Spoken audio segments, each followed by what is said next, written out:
Nous sommes partis à la rencontre de Madame le maire de Saint-Georges-de-Renas, Madame Sylvie Épinat, qui va nous donner un peu toutes les meilleures infos, les plus belles infos pour recevoir une très belle délégation qui est l'Irlande du Nord, Madame Épinat. Nous sommes effectivement très heureux de pouvoir accueillir ici sur notre commune de Saint-Georges-de-Renas, au cœur du Beaujolais, et la seule commune du département du Rhône, d'accueillir donc toute l'équipe de l'Irlande du Nord. Nous avons eu à cœur de mettre à leur disposition une pelouse, un terrain d'entraînement pour leur permettre d'aller le plus loin possible dans la compétition.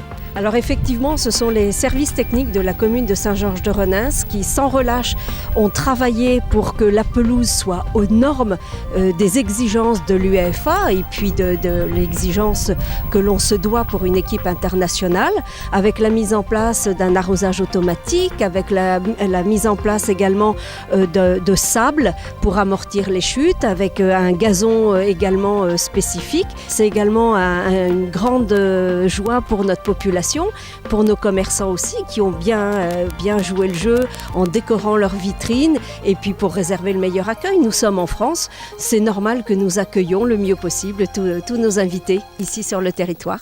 Et puis ils ont quand même aussi des retombées puisque les supporters viennent dans les restaurants, les supporters sont venus aussi à l'hôtel de Saint-Georges-de-Renas parce que ça fait après pour le tourisme quelque chose d'exceptionnel.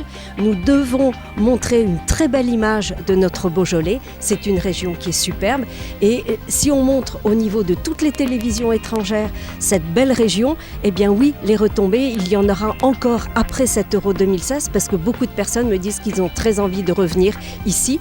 Même les familles des joueurs ont envie de revenir ou les familles du staff de l'Euro 2016 d'Irlande du Nord me disent qu'ils reviendront ici sur nos terres beaujolaises. Alors effectivement, leur premier match, on a été un peu déçus, mais le deuxième match gagnant a été vraiment phénoménal.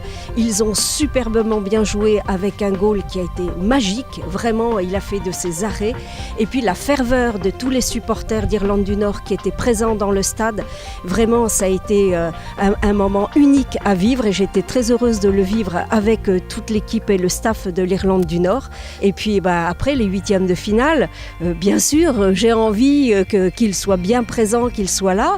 Et puis pourquoi pas contre la France au Stade des Lumières à Lyon.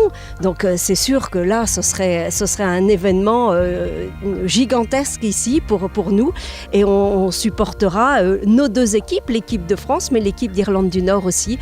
Et quand on est dans une compétition de football, ce que l'on veut voir, c'est des buts. Donc qu'ils marquent des buts, que le spectacle soit magnifique. Et dans chaque équipe, il y a des très très bons joueurs. Donc voilà, ils vont se donner la peine de courir et de vraiment de nous faire un beau spectacle. C'est ce que nous souhaitons tous.